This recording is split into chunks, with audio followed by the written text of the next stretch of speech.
Oh, what a day! What a lovely day!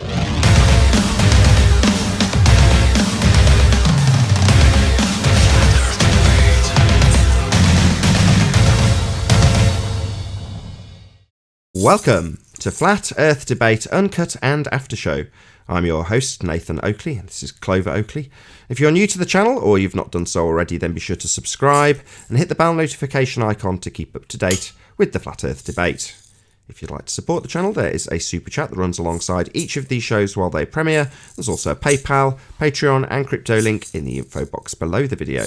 Speaking of Patreon, I'm going to do a quick shout out to all of you who do support me on Patreon. So a massive shout out of appreciation to Abraham Mohammed, Adrian Quintana, Alistair Main, Adam, Billy Highvault, Burn Fat Till My Stomach is as Flat as the Earth, Blue Ridge Ranger, Chow Young Cat, Dank, Dave Rakia Gafford,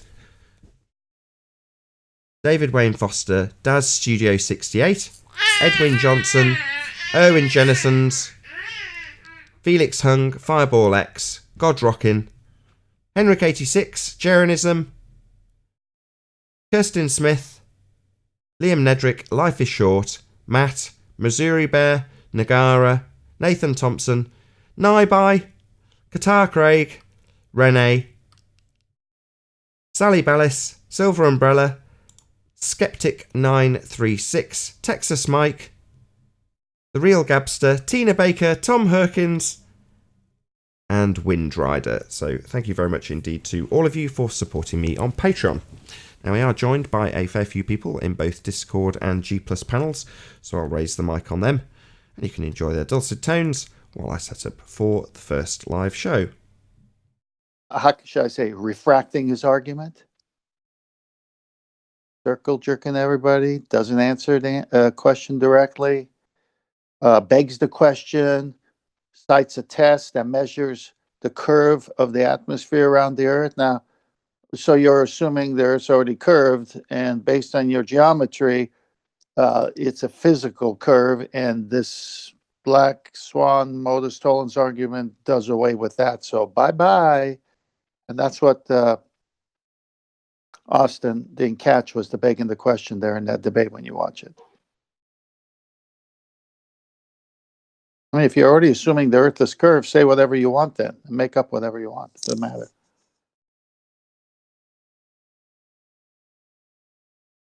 Anyway, wonderful day to be a flat earther. Oh. Good morning, guys. Good morning. I had a quick question for y'all. Am I coming in quick? Yeah, you're fine.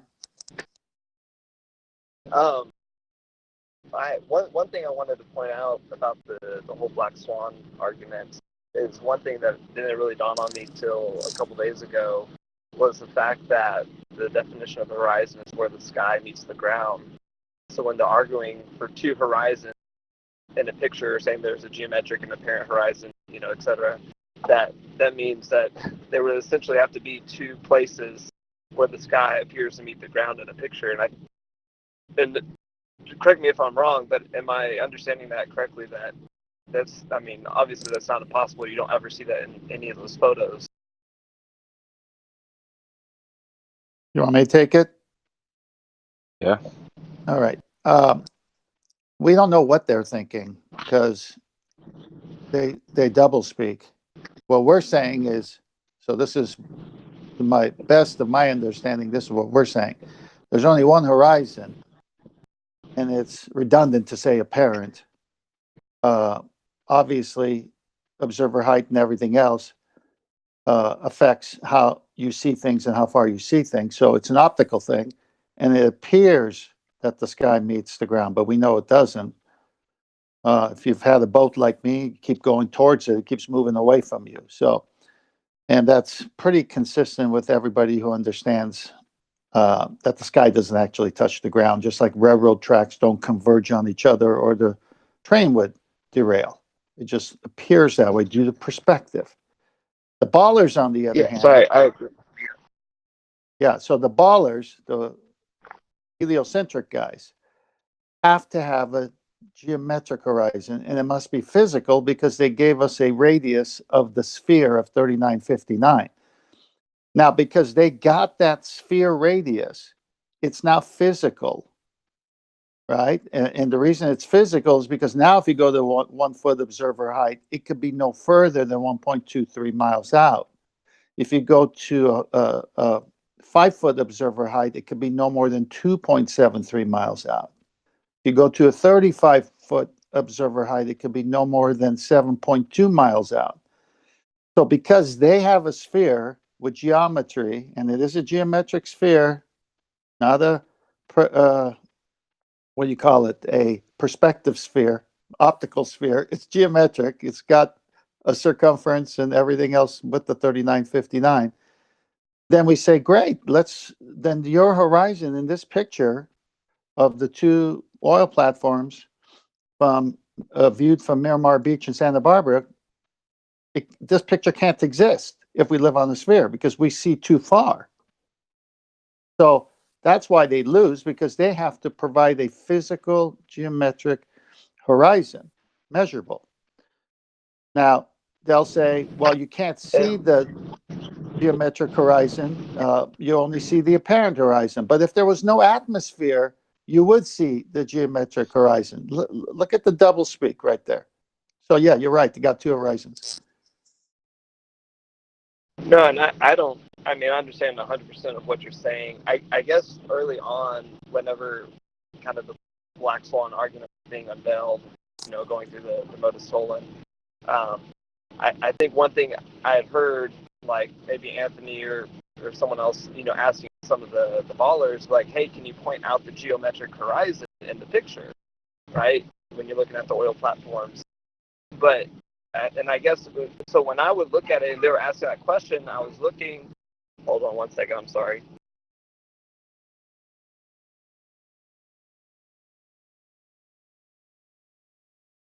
I'm sorry, I had to answer a question from my son.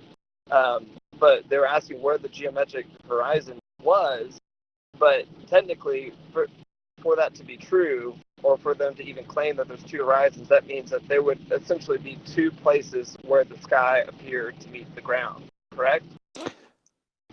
Well, what they say is you can't see the geometric horizon because of the atmosphere. But if there was no atmosphere, you would see it. So the geometric is the apparent to them being refracted. So it's right in front of you at the 1.23 miles where it should be, but it's not there because it's being pushed back to where we see it behind the second platform, which is total nonsense. Yeah, and I agree. It's total nonsense. I guess for me, I was processing it where when I'm explaining it to friends, coworkers, whatever, that in order for them to even, you would have to prove that at that geometric horizon, or say that's where the sky is meeting, appears to meet the ground at that geometric horizon. But because it doesn't. May I interrupt and say something? Yeah, go ahead. You can't process mental illness. Don't try. You get a headache. Say that one more time. You can't process mental illness. Don't try. You'll get a headache. No, I understand. So what I'm trying to say is that defense is so stupid, so weak, so nonsensical, so not natural, so absurd that they pull you into that. Yeah. Now you got to explain to them why they're mentally ill, and you're going to lose right there. You just write them off for being stupid and move on.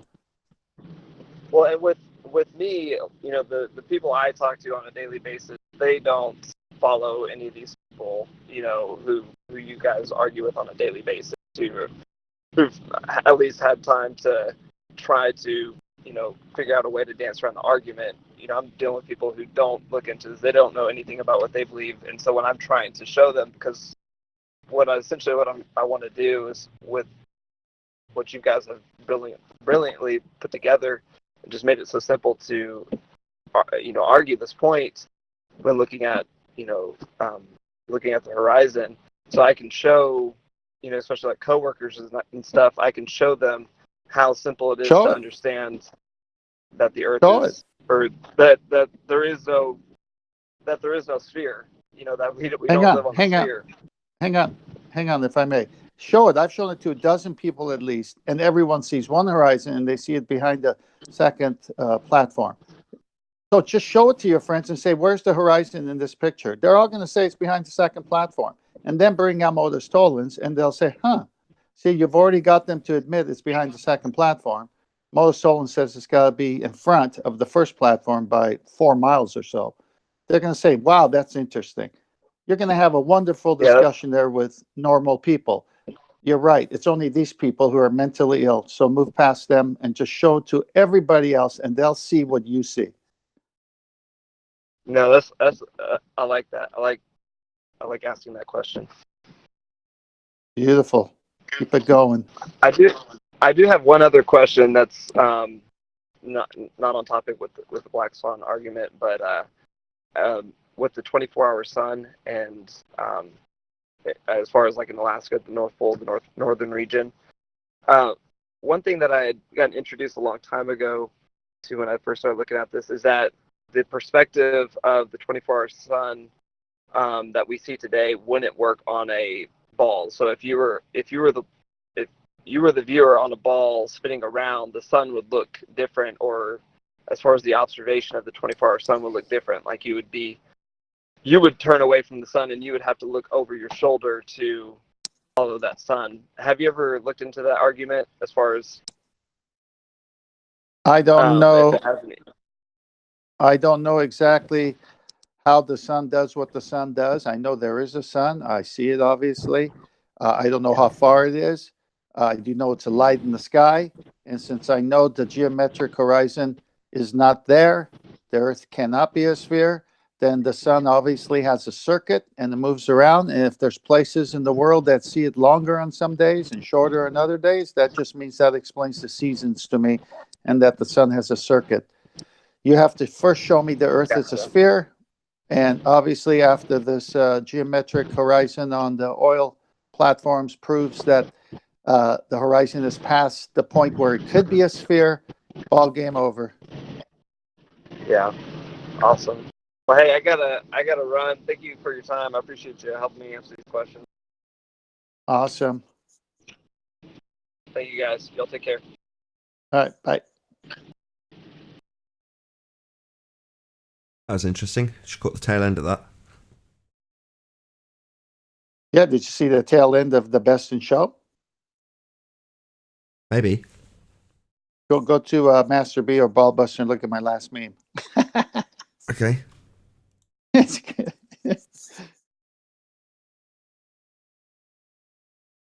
The footballers. Is it footballers? No.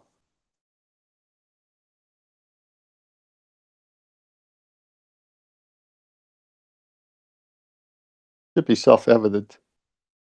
Poodle. Yeah. That's the Westminster Dog Show, Best in Show. So I put the Best in Show and shouted out BLMSB. Yeah, put it on screen. Good stuff. What a day. What a week. What a life. Black Swan, Modus Tollens, coming in like an avalanche, Nathan. Like a wrecking ball. Love it.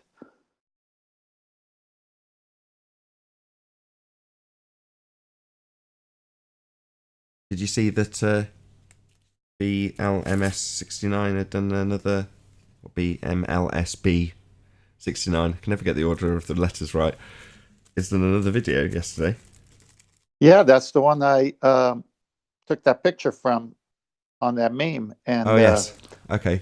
we were sharing how Anthony already put it up. I was going to put it up, but Anthony put it up, so I'll let him come and speak about it. But when he's walking down the steps, he takes a shot from the higher elevation before he sets up at a 1 foot level again to reproduce the original. And the crane is bent at the higher on the second platform habitat. Then when he gets down and he's underneath all the junk, the thermal, the heat, the magnification, the water, all the stuff that changes with your optics, the crane all of a sudden went to be straight. It's like a few seconds later. So you can see how optics play with that crane, and yet at the 1 foot level, that crane became perfect and no bend in it. Versus his first picture, where when he got low, the crane looked bent, but clearly the horizon is behind the second platform, even in the first one. In the second one, the one you're referring, the horizon is still behind the second platform, but the crane is not bent. But when he was walking down, the crane was bent. So this proves optics and that the horizon is still beyond everything and had nothing to do with refraction the way they want to say it. So it's fantastic. They couldn't use refraction anyway. They're referring to the geometry. While they might think it's some get out of jail free card, their refraction is terrestrial refraction, and it utilises the R that gives them their geometric horizon. So you can't use 7 over 6R or even infinite over 6R because it refers to R, and the R gives you your geometric horizon in their geometric model. So the bullshit they claimed about stuff bending around R at a rate of R was only applicable when the geometry was what you had as the starting point and that wasn't being violated. Hence, it ends in a draw. You say it's there as a flat earther, I say it's a slightly looming non-standard refraction hyena holographic projection of a boat from behind the earth curve edge based on my R value. So, once you take that away, you've no longer got the geometry to base terrestrial refraction on. Andrew Thomas Young has told them looming's being incorrectly used, use standard refraction, aka terrestrial refraction. So it's game over. So just throw the R back into the mix. No, that's the thing you're trying to defend. And you can't physically increase it, he's just to utilise it at the same rate of standard refraction when we've got Ruhif saying infinite, let's get that correct, greater than infinite over 6R. Well, ludicrous though that may sound, it still utilises the geometry of R and has a geometric horizon attached to that R value. Looming it isn't answering the geometry problem. Geometry isn't optical or atmospheric. It's meaningless when you're talking about physical geometry, which is what the sphere we're living on is. Physical with geometry, and it gives you a physical sphere edge. Well, that's the horizon in their model. There's no getting away from this. You can't use refraction. None. No, agreed. None. It's physical. Yeah, that's why modus tollens is so strong here. Agreed. Keep it going. You've either got spherical geometry for the surface we stand on, or you haven't. If you haven't, you haven't. Earth is not a sphere. There's no getting away from it. It's checkmate. Indeed.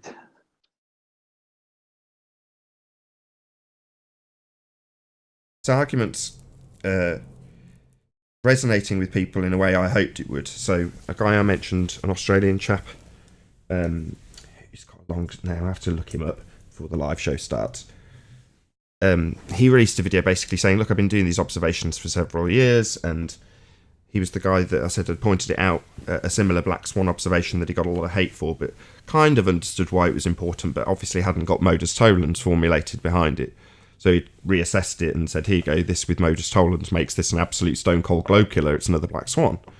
But he did a little reflection video yesterday and said, look, I've been doing this for a long time, and now I'm in the position where I've got something absolutely cast iron that confirms that I have been lied to. In other words, I could tell from the way he was phrasing stuff that he wasn't on the fence. He was just like, could I be wrong about this? Which I've had a lot of other people tell me that. I haven't personally felt that myself, but I've had other people say, you know, you question your own, not sanity, but am I really right about it? Could I really have been lied to on that massive a scale? Could it just be that I'm mistaken about it being flat? It's not obvious and observable. In other words, he's questioning himself. He comes across this modus tollens argument and suddenly it all clicks. They're claiming we've got a geographic sphere world. This disproves geometry. It's game over. And he's recognised it, and it's kind of, you can hear his relief in his video.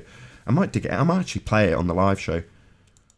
Is that the one with the two big container ships or Yes. long ships at Yeah, I saw it. That was great. 4 miles out and 6 miles out, and they both have the horizon. No. Sorry, no. It's another dude with a container ship video. It's not the same guy. No. I'll dig it out and I'll actually play it on the live show. Yeah, it's well, that guy with the container ship, he was adamantly positive about the whole thing and excited. Oh yeah, definitely. No, you're right. Your last It's a summary. globe. You live on a globe. Found it. Okay, go ahead then. You want to play it and then play it again? Yeah, I'm going to play it now for the pre-show as I've got it now and we're on topic with it. Let's just see how that looks. So the channel's called Fresh Look at Truth, and I'm just going to play this whole video. Hello, everyone. This is Harry in Sydney, looking around beautiful Balmoral on a cloudy day. And after 5 years of looking into the shape of our Earth, when I knew it was a globe right from the time I was a child, because I was told that way. It's a globe, you live on a globe, everything's globy, look at space, look at the ISS, look at all these things. So I just believed it was a globe. I didn't realize it was just a mathematical concept. Black Swan, Modus Tollens argument has opened up my mind to stop looking further than you should be able to see on a globe. I've been taking observations now for the last 12 months out to sea from my location, and there's so much in those observations, and I'm going to continue to highlight them, that show that what we see and what we're told are not the same thing. The whole concept of a radius on a sphere and a geometric horizon that isn't there is quite ridiculous. It's a conceptual idea that's been implanted in our brains, and I feel quite robbed of my own identity in this. But anyway, just a few thoughts, so go well.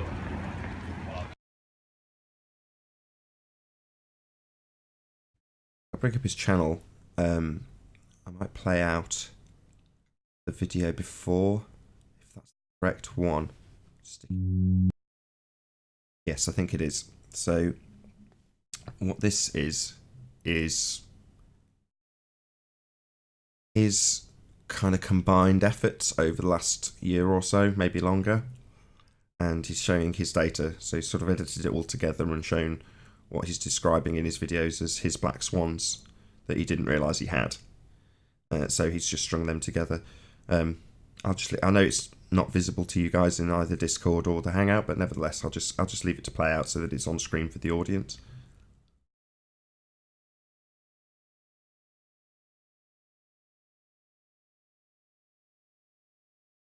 Did you hear what I assume the sound passed through, 10th Man? Yeah, I'm here. The other two dropped off, so it's just you and me now. But I'd heard everything, and I went to his channel and subscribed. What's his title, the one you're doing? Fresh. It's not I'll start again. Fresh Look at Truth.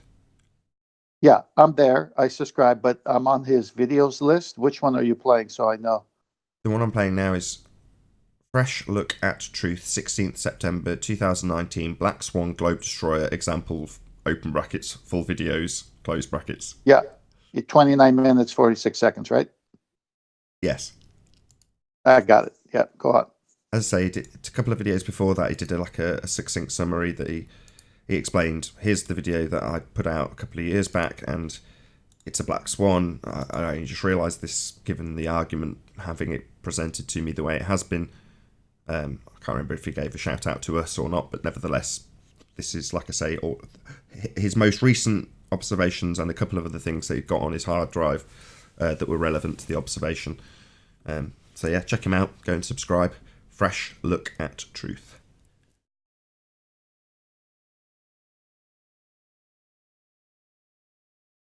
Yeah. The people who are getting it are understanding modus tollens, and that's the most important part.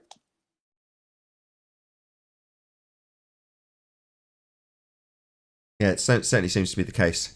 That Dean guy, again, you can just tell by the way they're phrasing stuff that they get the argument. They don't necessarily have to rephrase modus tollens back to you verbatim for you to know that they get it.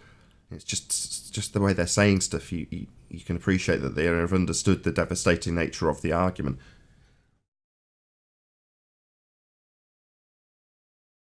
Yeah, this is gonna. I mean, we said it was gonna grow, but it's gonna grow big time. It's gonna go viral. We're gonna have so many different videos coming out, and it's gonna destroy that false geometry that the sphere keeps talking about. This next week, the 2020, the year of this black swan, is going to be great. See a mate earlier this morning. Got there, he said, "I'll say exactly what he said. He was wrong, but he said you were on TV." And I was like, well, no, I got a shout out from Mark Sargent, but he was like, yeah, I heard it, and I couldn't quite believe I was hearing your name on TV. I was like, yeah, that was me. Ace. Getting shouted out on national TV in front of millions of people by Mark Sargent about the great work we're doing with the Black Swan. Excellent. Thank you, Mark Sargent. Really, really appreciate that. Yeah, that was nice of Mark to do that. And what was great was the ending. Well, look, we should just take all this money and that we're spending on this phony CGI and help humanity. He said put it into hospitals. But yeah, basically, it was... I watched... his name's Philip Schofield, but I watched Philip Schofield's eyes raise as Mark Sargent rattled off a really, really concise and succinct demolition, flat smack. Bang, bang, bang, bang, bang. And it kept cutting back to Holly and Phil, and their eyes are raised because they're hearing him smack down the truth, starting with the Antarctic Treaty, and straight away he's like, yeah, I gave a copy to your producer. You know what I mean? He's got every answer like right there. He's like literally looking over his shoulder to try and even point the guy out that he's giving it to. And then he moves on to his version of gas pressure without a container, which is to say if you had a vacuum above the ceiling in this room and you pulled out the cork, it would suck all the air into the vacuum. How could that possibly be a comparison to gravity if it doesn't win in a very small scale? The sky can't be a vacuum, I'm paraphrasing, but he's essentially got the same argument as us, but with a juxtaposition and gravity in the argument, which is fine.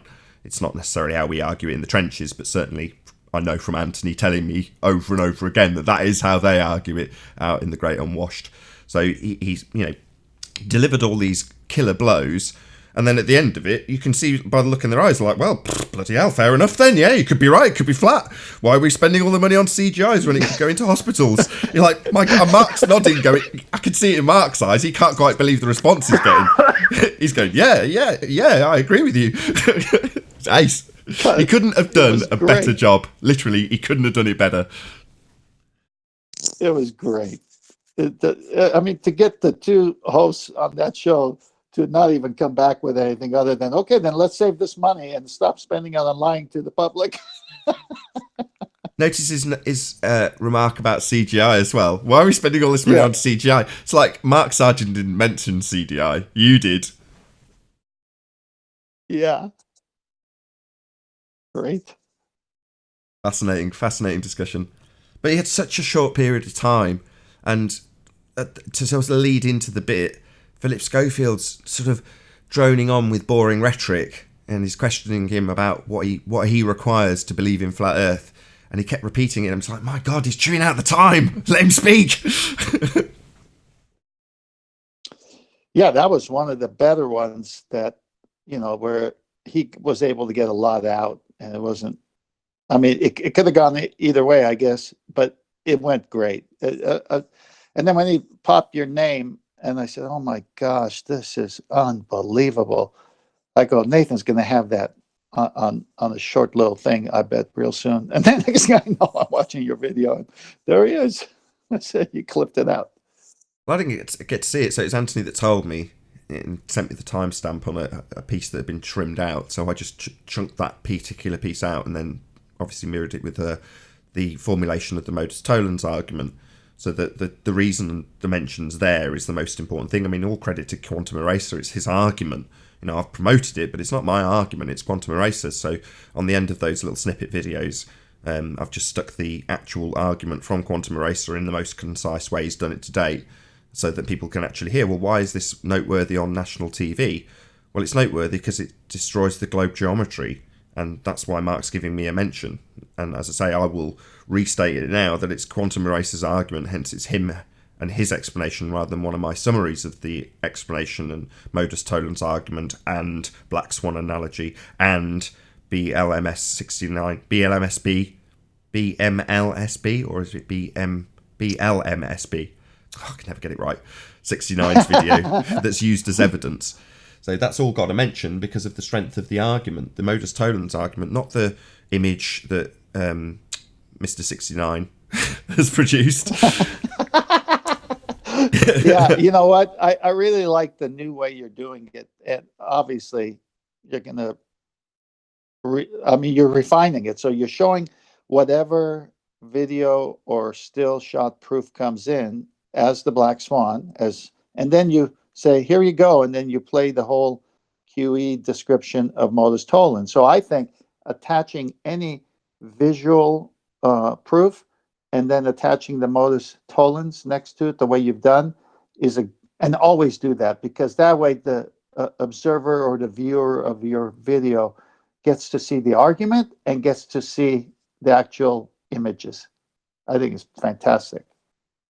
Yeah, well, I'd obviously put quite a lot of thought into how I was going to present each of those snippets, or if anybody went out and captured new black swans like the one we're looking at on screen right now, I'd make an effort to actually promote the fact that they've gone out and done it, talk about them, name their channel, link to their channel, make sure they get some promotion out of it, because it strengthens the argument, especially if they actually understand the argument, most importantly, because if they just say, oh, great image, flat earth proof, this is bordering on Anti's sort of argument against the black versus white swan that we had on our own side, hoping it's in past tense now.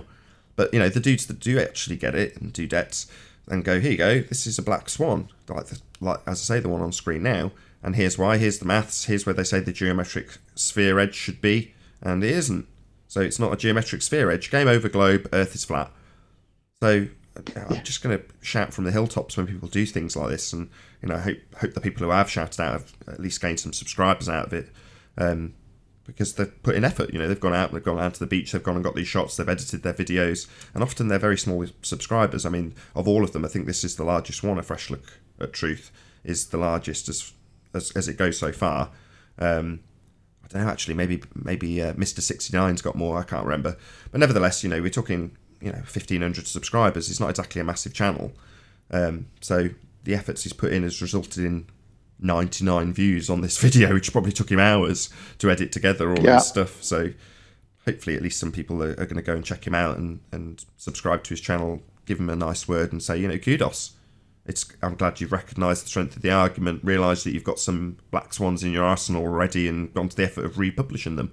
Because great, that's what we need, people to actually realise it and put it is effort, put a bit of work in, like this dude's done, and net result is we've got another black swan to show people and reaffirm the argument, restate the argument, give the analogy so people know why we're calling it a black swan.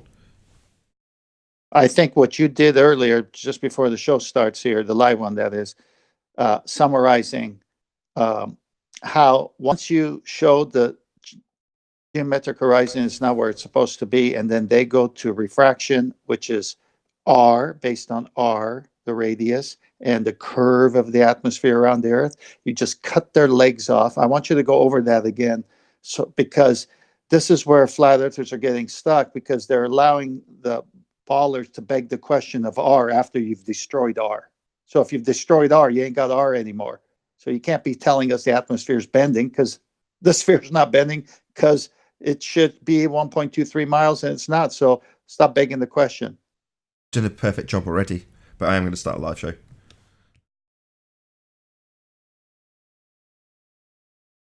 Oh, what a day! What a lovely day!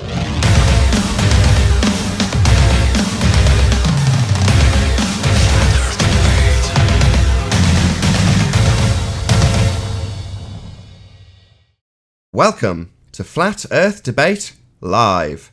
I'm your host Nathan Oakley, and if you are new to this channel, or you've not done so already, then be sure to subscribe, hit the bell notification icon and join button if you'd like to become a Nathan Oakley 1980 channel member and keep up to date with the Flat Earth Debate.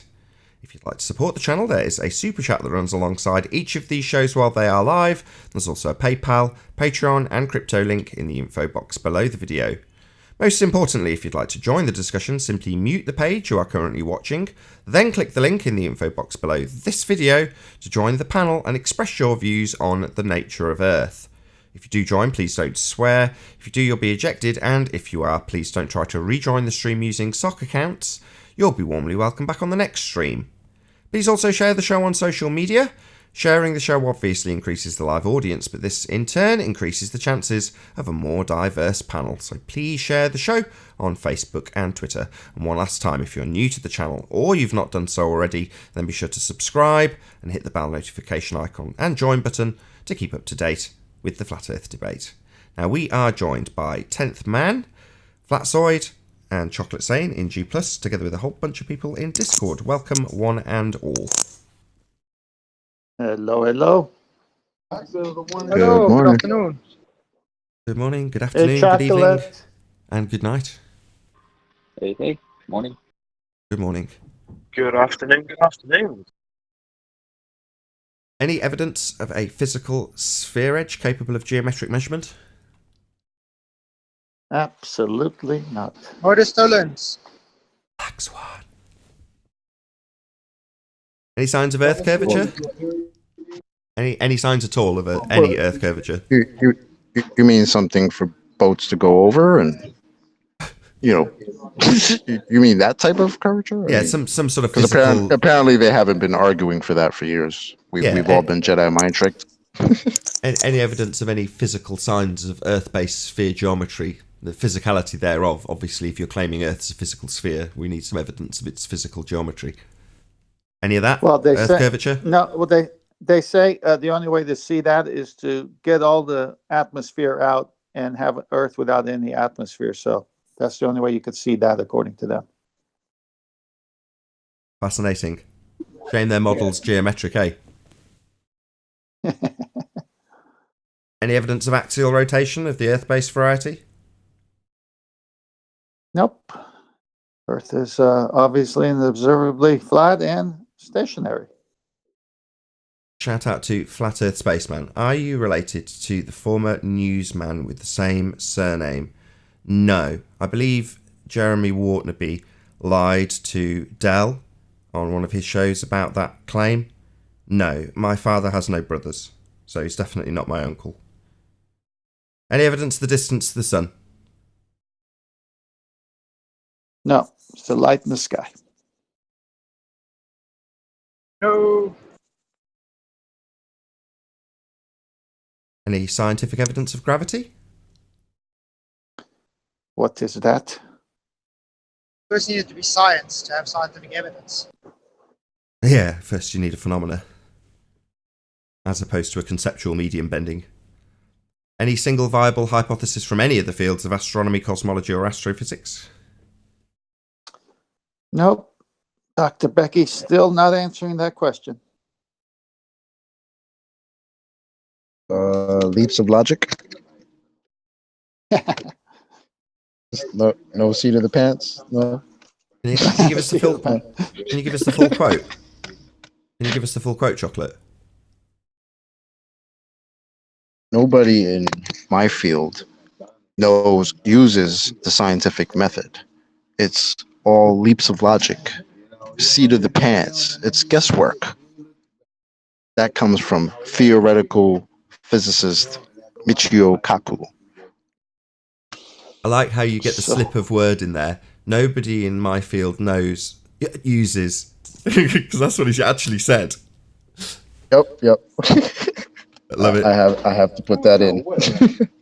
I like it. I like it a lot.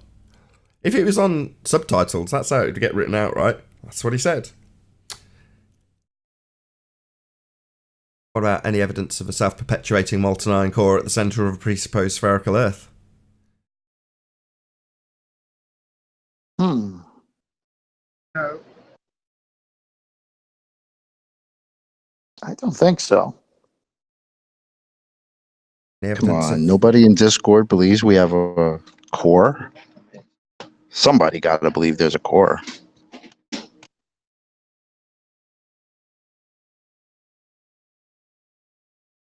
Guess not. About the presupposition itself, the Well, R we value. guessed their dreams of a curve, so I think they're too scared to worry about the core. Any evidence of Earth That's radius? too many levels down, huh? Oh, They what's still more? got to worry about the curve. Forget the core. What about the presupposition itself? Earth radius. Any evidence of the R value? The one the geometry is based on? The physicality they claim Earth has if it's spherical? R value. Any evidence of that? Single. They speak no Nope. evil. You can't trust in R anymore, fundies. Nope, you can't assume R, you can't trust in R, you can't show R. Bye-bye R. So we have to change the prayer now for them then. Can't say, or you trust at the end. No, We have I to say can't. like rest in peace or something.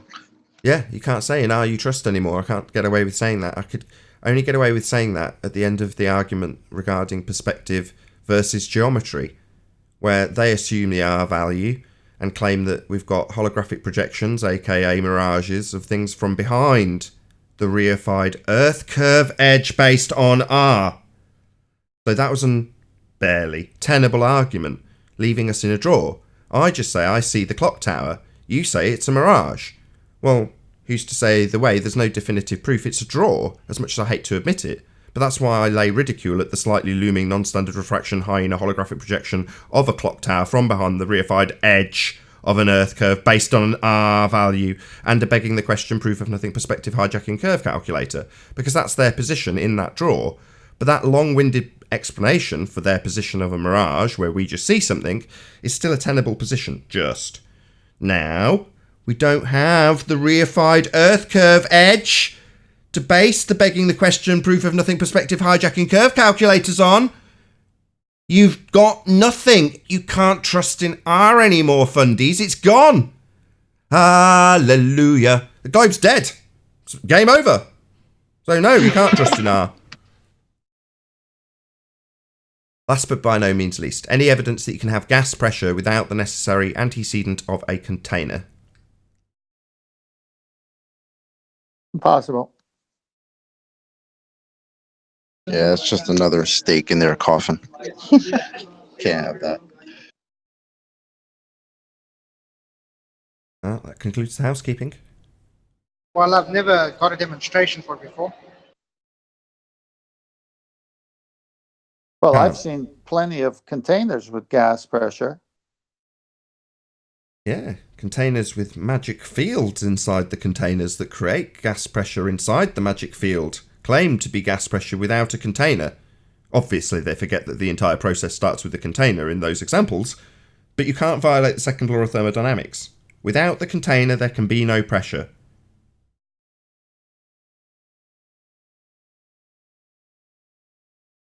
Yeah, that's it. That's the end of housekeeping. What a wonderful day for measuring the what? The geometric edge? No, they're not going to be measuring no geometric edge ever again. They debunk that. Oh, it's so good. I mean, we've got image one where they fought like tooth and nails. That's refraction. That's refraction. Look at the oil cranes. They're all bending. Now he puts out another one where at the 1 foot level, they're not bending and the horizon's still where it's at. Bye-bye, ball. Did you hear the latest and greatest type of refraction? What, bending Lay it crane? on So me. Witsit gets it had a debate with McToon or whatever that guy's name is, and in his response to the black swan was, it's strong and aggressive refraction that is causing the horizon to be where it is. Well, if there are... I'll repeat it one more time. Go ahead. Strong and aggressive refraction. And what? Yep. You give the end bit as well. That's causing what? Oh, that's causing the horizon to be 9 miles past where it's supposed to be. So he's asserting that the horizon isn't geometric in that instance. In that picture, it's not a geometric horizon. It's a aggressively loomed or aggressively miraged horizon. Correct? Oh, even before that, he admitted that the geometric horizon you never see. Oh, no, well, you do. You see it in their model. You see it in their model where they assert that that's the land and ground that we stand upon. They assert we have spherical geometry. And based on that assertion, that would necessitate a geometric horizon. Based on the assertion that we're on a sphere. If you're on a sphere, you've got a geometric sphere horizon. That's just a fact. There's no getting away from it. It's simple geometry. So quickly they forget their own geometry, isn't it? Nevertheless, he's asserting that a horizon marked with an X in their model and labelled horizon is in this instance not geometric as per the assertions of his sphere model, but in fact a refracted holographic projection of a horizon above the horizon. Well, it's not geometric then. So welcome to Flat Earth, MC Toon. If it's not physical, it's not the geometric horizon your model requires. Game over. It's checkmate. As soon as you start arguing it for it being non-geometric, your model requires a geometric horizon. It's a geometric model. The one you think we're physically standing upon. Sphere-shaped. Hey, Sleeping Warrior, I'll just say hello and then I've got a few shout-outs to do if you don't mind. Go. So, big, massive shout-out, first and foremost, to Mark Sargent, who... I was passed a link by Sleeping Warrior, and I don't actually have a TV, so I didn't see it on TV. But nevertheless, Mark Sargent was on This Morning, which is the name of the TV show, just slightly confusing. But the TV show called This Morning with Philip Schofield and Holly Willoughby. And he was kind enough to shout out the work we're doing in regards to the Black Swan analogy of the modus tollens argument formulated by Quantum Eraser. So he's bundled all that in along with the BMLS69 image that was used as the example to proof the modus tollens argument and Black Swan analogy. So he's bundled all that and credited me only. So massive shout out to everybody who's been involved in this. It's far from just me, but I've been deemed the central hub by Mark Sargent, presumably because I put out the most snippet videos of everyone else's work pushed together and smushed together and talked about it non-stop on the show with you guys. But it's not just me, so I want to stress that. Mark only had a very short period of time. I get it. I appreciate why he's done it in that way. If there's anybody annoyed about that, don't be, because second amount of props is for Mark's bloody job he did on the show. I mean, bloody hell, kudos Mark. Absolutely fantastic work. He smacked the living daylights out of Philip Schofield and Holly Willoughby to the point where they're saying, yeah, what about all these CGI images? Let's put it all into healthcare.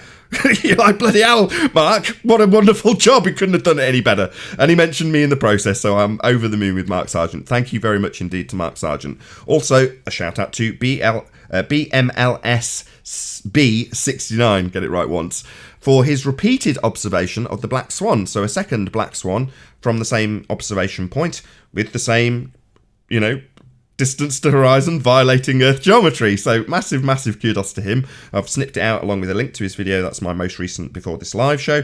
So check that out. And also a shout out to, who's the other guy? God, I can't remember his bloody name now. Dean Wright. Yes, indeed. Dean Wright's video. So he's gone out and captured a Black Swan also. All of these videos have been snipped out and put with Quantum Eraser's full explanation for how the modus tollens argument works, the analogy of the Black Swan, and in this instance, the original, if you want to call it that, Black Swan, which is, as I say, BMLSB69's image from 2016. So check out all those videos. Massive shout outs to everybody who's done work on it. There's been a few others as well who I've obviously done videos and shout outs for. So thank you to everybody who's put their hard work and time and effort into promoting, gaining more evidence for, and generally understanding the Black Swan argument. Kudos to you all. You're all amazing. Wow, and that was an amazing monologue. Holy shit. Oh, sorry, it was Nathan. Sorry. Wow. Right, two things I want to say. When McToon was giving his counter to the refraction point, the guy was saying to him, "You need to tell me what kind of refraction it is," and he wouldn't commit to one of the 4 or the 5 types of refraction. Right, he wouldn't commit to it, and basically that means that he's not parroting back his own model. He wants the other guy to present the straw man that he's saying that it's one of the 5 types of refraction. Now, That's quite sneaky, really, because he doesn't want to cite his current model because he knows his current model doesn't explain the narrative, the evidence. So he comes back with a counter argument, which is, well, the refractive coefficients of, did he say +2 or whatever value he gave it? I can't remember exactly how he worded it. Yeah, it was that. Yeah, on top of strong and aggressive refraction. Yeah. So when he brings that refractive coefficients back, I hope the guy that did that hangout against McToon's listing, because all he had to say there was, okay, so it has to be that way consistently over the whole corridor that the light ray path takes. You know, the path that the light to and from. It's got to be that way consistently over the whole path. And you know it can't be, because that would mean there would be a density gradient that's working gradually more dense all the way. And it's not. It's generally about the same all the way across. Yeah, it fluctuates a little bit up and a little bit down along the path, but it's not gradually getting more dense or not gradually getting more or colder or whatever.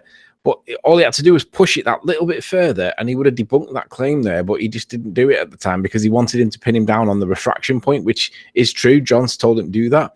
But he argued the point brilliantly well, really, really well. So kudos to the guy for arguing McToon. He stuck to the script, and it works. The second point I want to mention is, I said a few weeks back that it's going to be interesting to see how our side perceive this. And we've all seen that there's a fair amount of resistance even from our own side. So we don't need to name names, but what I can say is that there have been people on our side that haven't quite been sure about it. Kudos to them for coming to me and asking me to explain it to them, and I have done, and they get it. Or they're not quite there yet. But what's beautiful is by watching the guy that went out and got the 6 mile and the 4 mile boat or whatever it was he did, the fact that our own guys, normies, normal people that watch the show, are now applying it and formulating it with the same phraseology means that even our own side that don't get it or are pretending that they don't get it are being surpassed by the people in chat that do. So if you're on our side and you're not sure about the phraseology of the modus tollens or whatever, and you're not prepared to ask, then you're going to end up being the last ones to get it. And you're supposed to be the ambassadors on our side, yet you're going to be the last ones to get it. So don't be the last ones to get it. If you don't know or don't understand it, just ask us. Don't rephrase it. Don't misrepresent it. Just come and get us to explain it to you one-to-one, and we'll do it. It's really, really simple. And if you formulate it the way we say it, then it'll just work. You'll just see it, and it's obvious. But it's because we've all been wired to think a certain way that when you're being told to think a different way, it's not that easy. And I didn't get it straight away, and I know Nathan didn't get it straight away. And it took time for us while we were feeling our way around this topic to be able to assert it confidently and say, this is really strong, guys. Come on. So even our own people watching the show are now getting it. So if you're on our side and you make content and you still don't get it and you're not prepared to ask, you are going to be the last one to get it, but you're supposed to be, you're leading the fight, but you're going to be the last ones to get it. Hashtag just saying. Hashtag Black Swan. You mentioned yesterday that Red Pill Philosophy came to you and said, I don't quite understand, can you explain it to me? Today, he released a video that, you know, when you were telling me, do you realise how significant this is? And I've explained to my audience that I did the same to QE. It's his bloody argument, and I'm going to QE. Do you realise the importance of this? We've all kind of done it. But he has obviously had that conversation with you, and his next release on YouTube, because he's typically putting stuff out on library, was The Fall of Sauron, with just a black swan at the end of it. You're like, okay, yeah, he's obviously realised how important this is. Absolutely brilliant. I haven't seen it, though. Say again? I've not seen it. It's just got a clip of the fall of Sauron with the globe substituting the eyeball, and then at the end, just a black swan. That's it. Yeah. Red Pill come to me either yesterday or the day before, and he was just like, I'm kind of there, I'm not quite there, but can you just run this by me? And I was like, sure, this is it. And we went through it, and he got it. He hasn't seen how strong it is yet, because we've not had anybody on our side take the argument forward and take it to the ballers, argue it, and go and do your own observations where we can apply the modus tollens argument to it, because they've not got a valid counter to it, right? It's not like any other argument that's a white swan argument, like all the other things that we can argue that are flat earth proofs, because they've all got a counter argument to them. But this one's not. They don't have one. So we can argue it's a flat earth proof, yeah, but if we argue it the way we are doing it and they haven't got a valid counter, then they're knackered. And it's just becoming apparent now because our side are getting it, and it's great. I saw a video yesterday. I want to give a shout out to what's the name of the guy's video? The guy's channel is Fresh Look at Truth, right? And he's got a video called "The Black Swan Logic Has Set Me Free of the Globe Concept Forever." Yeah. And I listened to that, and what he says basically, from what I remember, is basically like, yeah, he's been going back and forth for 5 years with all these other arguments, right? And like you said, they have, responses, but you can go back and forth. But he said this one is basically so simple and so easy to get that you can just drop everything else. This one thing proves that we are not on that ball that the size that we're told it is. And you can just move forward from there. Now, I'm probably paraphrasing a little bit. I only saw it once and it was real quick, but I understood what he meant, because you just need this. Everything else is like, okay, we could talk about that, but you don't have your geometric horizon, which means you don't have your ball. Yeah. And it's as simple as that. And he was just like, because of the way this argument is formulated, he even said it, with the way it's formulated with the modus tollens, he gets it, and he can just drop the ball forever. Yeah. And I thought it was awesome. So shout out to him. And it's also worth pointing out as well that it's not just the fact, in pushing that point further, that they've not got a geometric horizon, right? They've got to come back with, well, we do have one, but we just can't see it. Well, can you imagine if we went to them and said, well, we do live on a flat plane, but we just can't prove it? Would they accept it? And the answer would be no. They don't accept anything. So if they say, well, we do have an apparent a geometric horizon, but we just can't see it, like MC Toon said, just laugh, because they would not accept that standard of evidence against us if we made the claim that, well, we do have Narnia, but you just can't see it because you need to be special in some way or whatever. They would never accept it. So don't let them claim that you just can't see it, because if you can't see it, it doesn't exist, right? Right. But how can you argue for boats going over something that apparently now you can't see? You paraphrase it. That you can't prove even exists. Hold on, I've been trying to get this in. So you paraphrase it back to them. So they say, we do have a geometric horizon, we just can't see it. That you paraphrase back to them, you have a geometric horizon in your fake model. We don't have a geometric horizon in reality. We can't see one. We would. It'd definitely be there if we were on a sphere, as per your model. But your model has a geometric horizon. We don't. End of ball. Yep.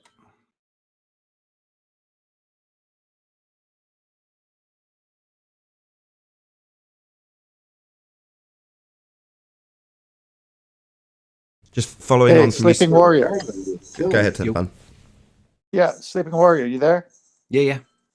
I was going to go and post something, but then I saw you had already posted it, where the crane on top of platform habitat from the higher elevation had some thermal imaging issues with it because of the atmosphere. And then when he went down on the newest video that he put out, it completely was gone because he got under the junk.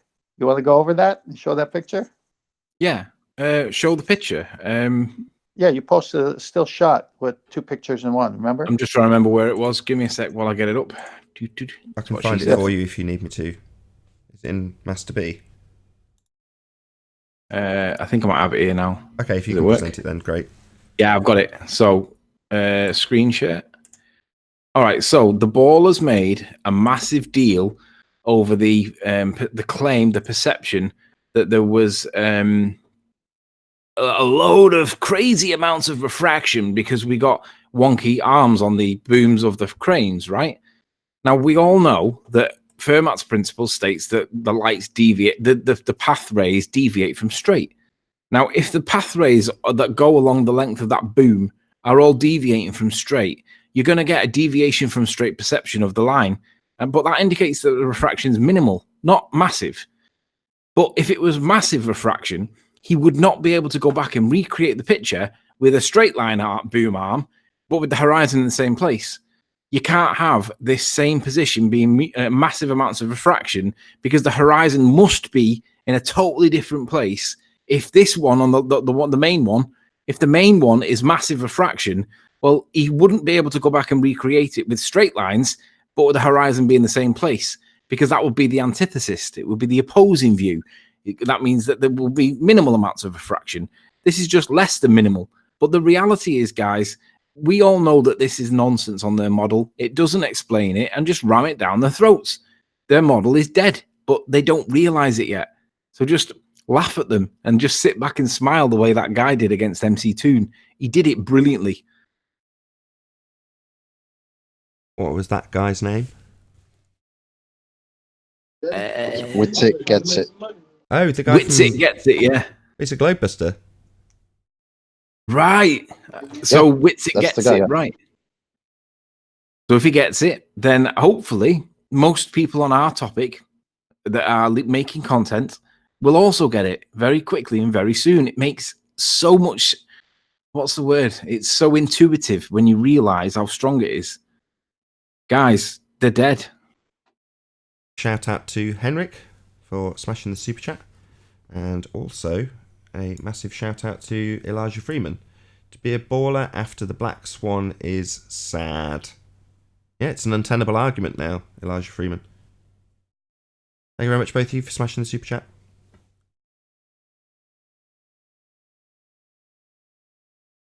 Hey, Rumpus, quit hiding in chat. Get over here and tell us how you disproved our Motors Tolan's argument, instead of bragging about something you've never done. Why? I don't need Rumpus. He's a liar. No, that's true. He's Yeah, a liar and a I've proven him deceiver. a He liar. tells people Yeah, false prove- statements of fact to influence them. If you look to the definition of PSYOP, what Rumpus does is tells you selective information to influence your thoughts, views, or opinions. It's the textbook definition for PSYOP. Rumpus is doing that.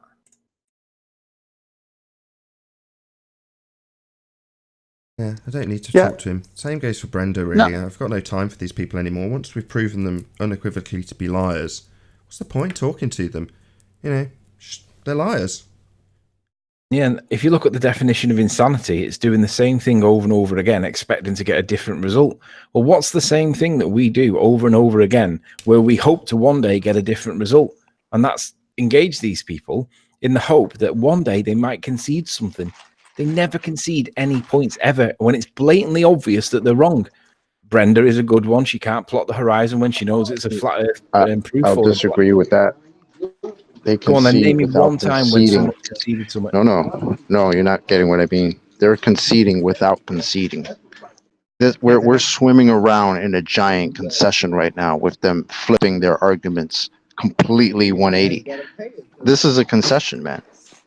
For them to now say that we can't see the geometric horizon, that's the concession. Whether they know it or not. Yeah, Chocolate, they're just ignoring that they're conceding. Yeah, I know. Right, And it's guys. bad. You could see them squirming every time they have to say, "Oh, the geometric horizon. We can't see that one." You could see them squirming. That's what I saw when I saw McToon saying it. It's almost like they've had to practice it in the mirror because it's so retarded to say, because they've been saying the exact opposite for years. And now all of a sudden they got to say they can't see the horizon, when years ago, back in the day, they were arguing that boats were being disappeared because of that. Like, this is the concession, bro. It's a rat for them.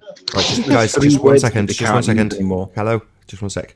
So for those appealing to hear what Rumpus has got to say on it, we've got a trimmed out clip that Quantum Eraser prepared, so I'll just play it.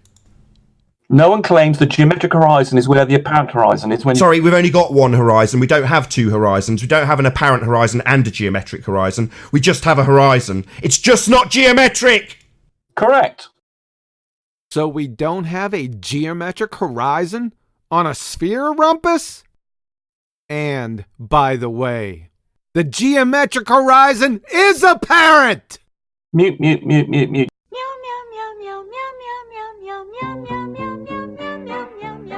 Yeah, well then, welcome to Flat Earth.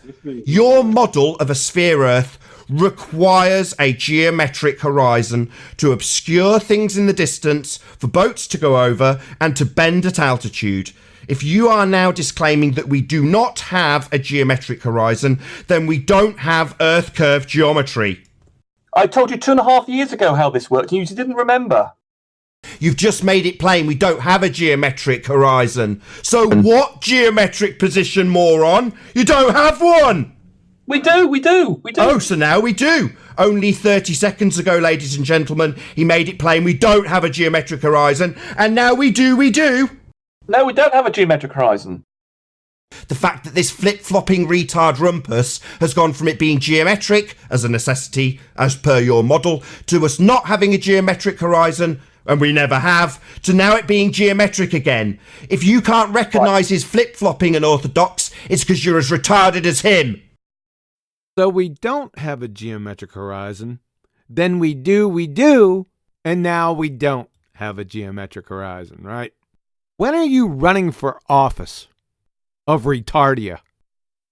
It's a function of geometry. No, it's not, because we don't have a geometric horizon. So the horizon is absolutely not a function of geometry. It's not geometric. We've debunked that with this image called the Black Swan, where we demonstrate that if it was physical and geometric, it would be in an impossible location based on the parameters of your own geometry. So we definitely don't have a geometric horizon.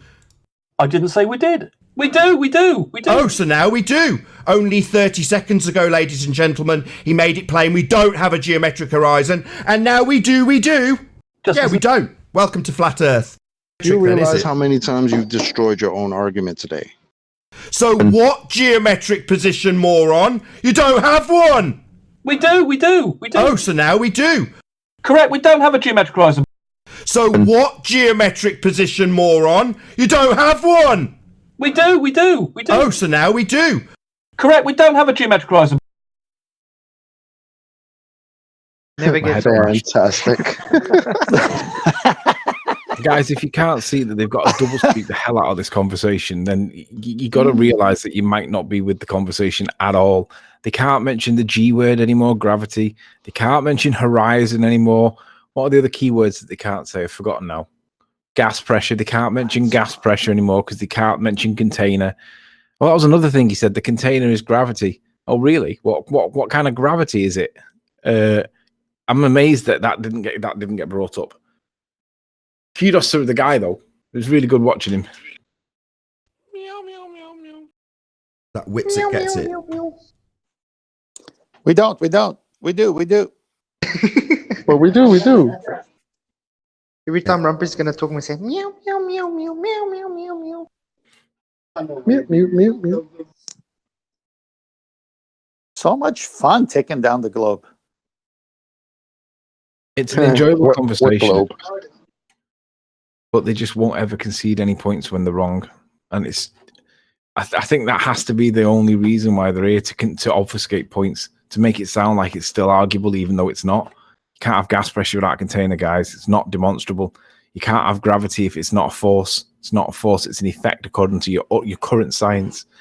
What are the other ones that are key ones?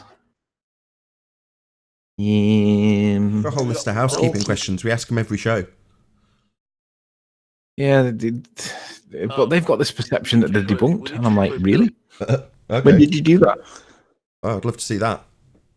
I know. They always beg the question, Anthony. That's all they do is beg the question, and then once they've based it on begging the question, they make up stuff like McToon did yesterday with Austin on that And debate show. they You claim guys, victory always as well. That's the other thing. Yeah, well, they have to lie to themselves to keep the lie going. In this case, Is that his name? Austin? I'm sure I Yeah. remember Jaron mentioning an Austin in relation to Globebusters, so that's got to be Yeah, him, that's right? what that is. Yeah. Yeah, because Wits It Gets It. I'm sure they have said that as well, but by the same token, that's his channel name. And Austin, yeah, I remember that now. As Jaron's mentioned it, so it's far more familiar to me, and it kind of, I've already put that cognition together in a different order now. But if I'd just heard his actual name before now, I'd have probably, recognised who he is a bit quicker. the only thing that I saw that Austin needs to work on is the begging the question that MC McToon put him through, and he could have called it right out and ended it, but it just went on. So, but overall, he did a good job. Yeah, as Yeah, soon as they he get to did. say terrestrial refraction, because apparently they can't use looming anymore, despite the fact they've used it for the last 2 years straight. Nevertheless, in this instance, they're saying you've got to use standard refraction, also known as terrestrial refraction, 7/6 of the radius of Earth. The radius is giving them their geometric horizon. That bit's been debunked. So it's another checkmate. It doesn't need to be argued about where r works in 7/6r when you've debunked Earth geometry. They no longer have a physical radius value based horizon. The edge that they had boats going over is gone. So they're not going to suddenly extrapolate out from a horizon they don't have a 7/6r value to bend light around the r value that's been demolished. It's checkmate from every angle. I know they don't get it yet, but we'll keep saying it and smiling.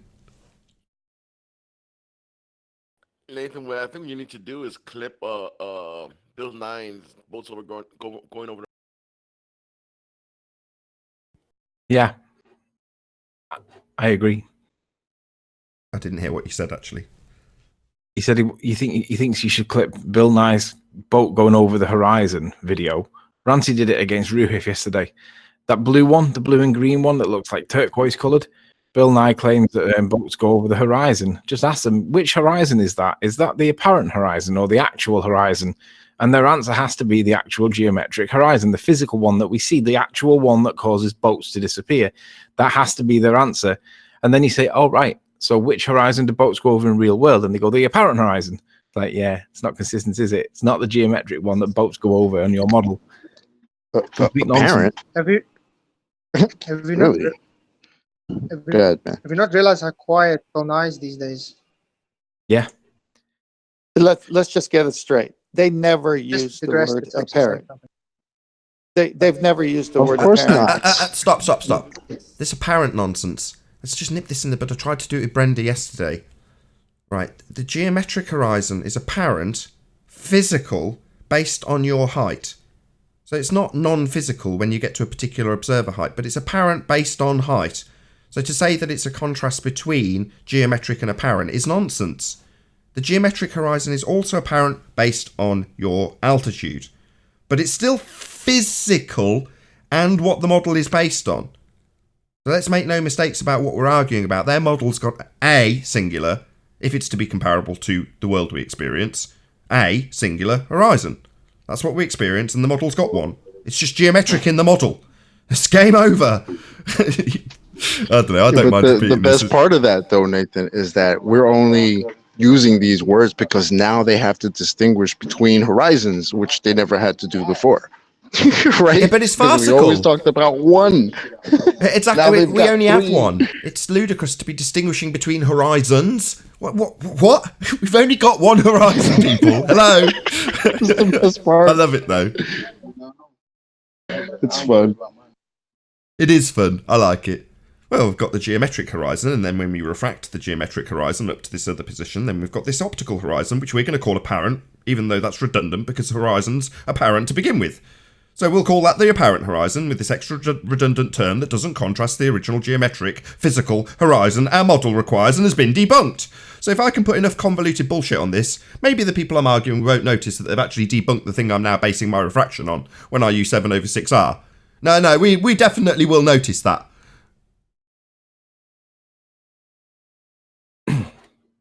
We need a Say Goodbye to Horizon song.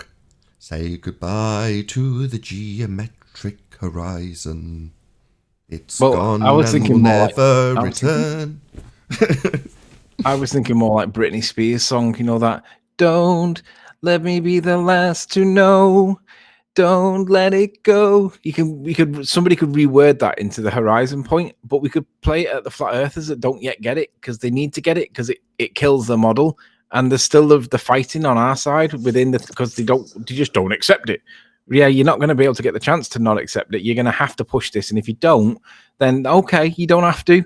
But your silence will be noticed by everybody in the community because everybody else is getting it and you're just rebelling for whatever reason. So don't be the last to know. Britney Spears, shout outs. How about maybe. Bye-Bye American Pie, right? Oh, Don Britney Spears. McLean? I like Britney Spears. I know. You like, I like Don McLean. Bye-Bye Horizon. American Pie. Drove the Chevy to the levee, but the levee was dry. Then Good Old Boys, We're singing Whiskey and Rye, singing This Will Be the Day the Globe Dies. It's bye bye. Oh, fantasy horizon. I prefer my horse racing analogy. I've got to be honest. Bye bye, Right, love. it's going to stop you all and say, shout out to Unitox Femu. Rumpus, can you be or not be? You do or you do not. Did I read that correctly? Rumpus, can you be or not to be? You do or you do not. Thank you very much for the super chat, Unitox Femu. Also, shout out to James Richard, who says, Rumpus is the exact definition of doublespeak. He's managed to put it on full display of his own doing. Yeah, right on, James Richard. He has, he's double-speaked his way around this problem and lied about his previous claims. These people are disingenuous scumbag liars. There's no doubt about it. But yeah, thank you very much for the super chat. Also, Steve ALM. Thank you, guys. Enjoyed watching Toon squirm. Yeah, right on. Also, another shout out to Unitox Femu, who says, tornado with Coriolis multilocate? Is that multiplicate horizon? Am I saying that word right? Anyway, thank you very much for the super chat. Really appreciate your support, Unitox Femu. I vote Chocolate to sing that song again. That was good, Chocolate. Oh, God. Let's not try and formulate songs with horizons. Word. Bye-bye Bye bye geometry. globe. Bye bye geometry. Hello apparentness.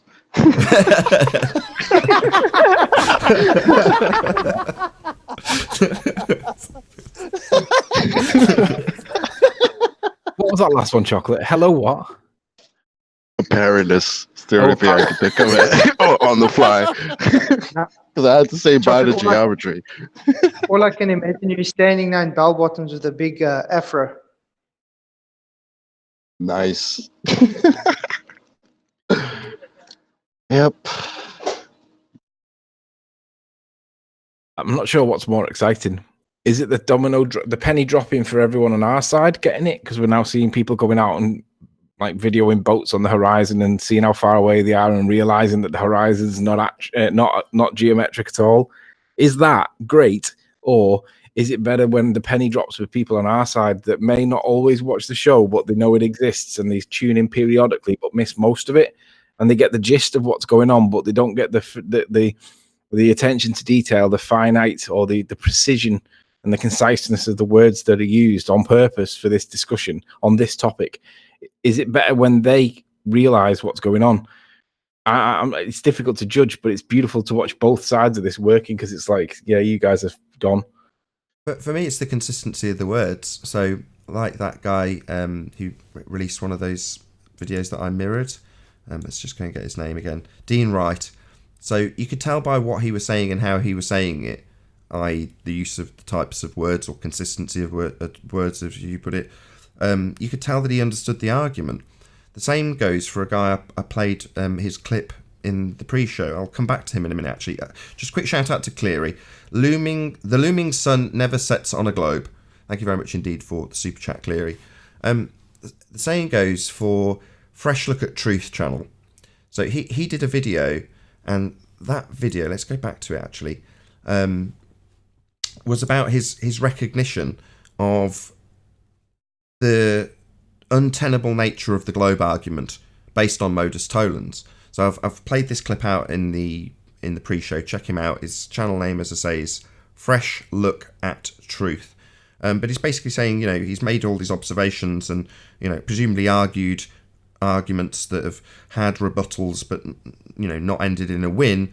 Just, he's left with the idea that he's observing stuff that's flat. He's then formulated modus tollens with some of his older observations, put together a few edited videos and gone, now I know for certain that I've been lied to, and I kind of feel robbed. And you think, well, that's your realization that there is no turning back now. You've digested the pill, and it's the realization that no, this argument suddenly comes along where they're not going to offer anything in rebuttal. There is no escaping the fact we don't have a physical geometric sphere edge for a horizon, and they can't get around that with any argument they present to us. It's undebunkable, the Earth is not a sphere. But once you've got that concrete in your mind, based on the logic that's been presented as this guy's detailing, you go, oh, so it definitely was a lie then. And you start reflecting. If you were in any way on the fence or had those moments where you went, maybe I'm wrong, even if you're out there with your camera. Obviously, if you're out there with your camera, you're trying to prove it to yourself to a certain extent anyway, like you were, Anthony. So this guy's a perfect example of that as well. In terms of the words and the consistency of the words he's using, you can tell that he gets the argument, and it's cognitively, for him, the reason I'm promoting this so much is because you can tell by the way he's speaking that he's upset. In other words, he's gone, I have actually been lied to. Now I've got to cope with the realisation of that. And he's not, again, by the way he's speaking, he's not too concerned about how others are viewing the video and how they're viewing the words he's using. He's obviously not going to dream that I would read so much into the words he's used, but I am, because it's very telling. It's only because he's got an absolute cast iron argument that he can start moving on and reflecting without this subtle or slight inclination that there might be a sliver of truth in this globe lie. Now he can move on. And you're like, yeah, you can feel pissed off for the time being that you have actually been lied to, and you know that for certain now, but ultimately speaking, you're your own person, and you can tell, again, in the words he's saying, that he's reflecting, which is only a positive thing. So, I'm just going to get his channel name again.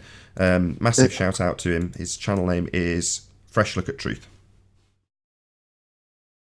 It's the same guy that I was talking about before. Yeah. The video named Black Swan Logic has helped me drop the globe concept forever. That's the one. Yes, correct. Yeah, that's the one I was talking about. Yep, earlier. Yeah, it's cognitively rewiring people. And while you're like, who would you rather see the penny drop on? Well, I'd rather see people find some peace. I'm very happy in life generally. I sleep very well and life's sweet. And that's because it's peaceful to not be concerned with the nonsense and the fear, literal fear, that goes along with the heliocentric understanding of the world. When you actually look back on it and reflect from the outside, you go, that's quite a terrifying concept they've brainwashed us with there. Hurtling through space at ludicrous speed, spinning on your axis and flying and whirling and twirling through potential dangers on this little journey that your ground that you're standing on's taking without you having any control of it, in an endless nothingness, expanding into nothingness that's come from nothingness. Yeah. I'm glad of the back of that. No, thanks. You can keep it. I'm better off without it. So I'm happy. And I want people to... I can see in the way he's speaking that he's at the beginning of that journey where he's like, he will be cognitively better off for this. And good on you, mate. I hope more appreciate the same power of this argument. You can finally go, no, I don't need to argue with these tossers anymore who might have a coherent argument. I'm just suspect or... conscientious that they might have a decent rebuttal. Now I know no matter what they say, they haven't got a rebuttal and it's game over. I can move on. And that will help a lot of people on our side. For the people who only come to the penny drop moment on the globe side, that will be cognitively painful. They're going to have to relinquish a lot more than one of our own that's just suddenly got a cast iron argument where he only had to draw, and the reasonable side of the argument, if you're going to pick one, is to say it's obviously and observably flat, there's a clock, I see it, rather than your slightly looming non-standard refraction hyena holographic projections of an Earth curve based on an R value and a begging the question, proof of nothing perspective hijacking curve calculator that's now no longer got an R to base itself on. The appreciation of no longer having an R value to base it on, no longer having a physical geometric horizon, is very, very cognitively freeing. And I'm grateful to see that that's occurring. So there you go, Anthony. A long-winded answer, but my answer nonetheless.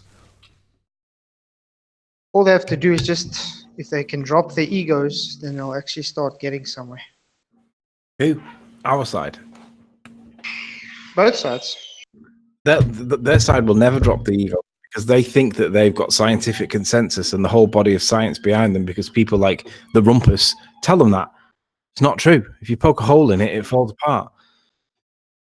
And Yeah, our but side, then that's a different story. Yeah, but then you singing is science doesn't prove things. So they're not actually... Then we don't live on a ball. science side. Science can't prove we live on a ball, right? Exactly. Not scientifically.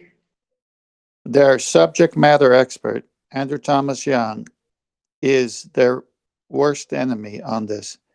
He's the one that gave the ratios for R and observer height. And now it's working against them.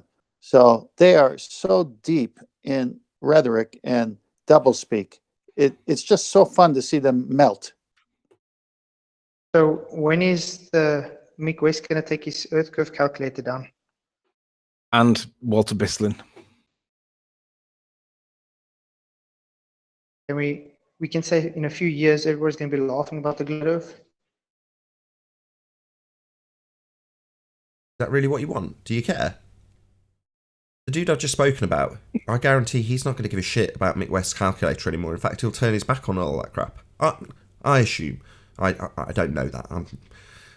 I would imagine that he will turn his back on all that crap, and it won't ever be part of his conscious feelings or thoughts ever again. But you're deeply concerned that Mick West will suddenly take down his geometric model. For those who realise that we don't have a geometric edge, they're never going to require his website or his model ever again. Who are you asking me? I'm kind of... I'll put it as a question. Wouldn't it be sensible to assume that rather than asking him to take it down, it will die of its own accord when people realise that his model's untenable in the natural physical world we experience? It'll die of its own volition. You won't need to take it down. I think you're probably right. I want to give a shout out and a little bit of kudos as well to Bread Pill, to Taboo Conspiracy, because although we put out a video that said that it's a white swan, and obviously we've said, "Whoa, hang on a second, that's not what we're saying, guys. Let's represent our argument correctly." He put it out to me, rightly so, that he's been doing Horizon videos for months and months and months. And he's just glad and grateful and happy now that not just we, but we as a community are paying attention to the inconsistency of the Horizon on the model. So he's happy that there's a greater good that's coming out of this. And he's right. He has been putting videos out about the Horizon for months and months and months, probably years. But for whatever reason, it never gained traction within the community. But now it has, and it's great. So I just want to give kudos where it's due, because he has been pushing out the Horizon for a long time. It's just we've took our time to adopt it and adapt it into the arguments that we need it to be, because it's a journey, isn't it? We're unraveling this shit day by day by day. So kudos to Taboo Conspiracy. Yeah, I'll echo that, and hopefully there's no bad blood, because I've replied to him in various comment sections where he's justified it in the way you've done it, in a obviously more limited way because it's a comment section, and I've responded aggressively to him. So hopefully there's no bad blood between us. I've just tried to make my point as concisely as I can in the way I do, and I mean no harm. Hopefully he has no hard feelings. But yeah, it just does distract from our argument if you start rephrasing the analogy. And I don't need to paraphrase this again. I know he knows. So again, shout out to Taboo Conspiracy. Ben, massive shout out, in fact, because yeah, you're absolutely right. He's been barking about this for a very, very long time. So as I will now justify his position with reversing the analogy and say, yeah, when you're taking observations like that and you're noticing how obviously and observably flat we are, the images you're presented with are, then you're going to say that. And he has. So, you know, more power to you. The way this has been dealt with was actually by Witsit Gets It, where he essentially said, this is the globe Earth's black swan. As soon as you phrase it like that, you go, oh, okay, yeah, there's no way I can twist that around. Yeah, it is. It's a demolition of the globe. It's a globe killer. It's the globe Earth's black swan. And as soon as he said that, I was like, yeah, that's much more concise. Wish I'd thought of that. Copyright Nathan Oakley. Copyright retracted. God damn you. Anyway, yeah, just a good way of putting it. It's the globe Earth's black swan. And that's how it was welcomed into existence. Welcome to, I'm sure QE said words to the effect of, I'd like to introduce the bald-hard spinning space monkey community to your black plague, the black swan. Your black plague, spinning space monkeys. Not ours, theirs. It's their black swan. Read it and weep. Yeah. Black swan. Which also means for the likes of Sean Hawkins, we don't care about your white swan arguments. We want to shove the black swan argument down your throat, dude. We know you don't understand it, and we know you think that the burden of proof is on us, but you're just a moron. Everybody else in this conversation realizes that the black swan argument's got a bit of an issue, and it's only on your side. It's not. I have a genuine laugh now when I see them posting other pictures. Like, look at this. Look where the horizon is in this picture. That's for the really so fun.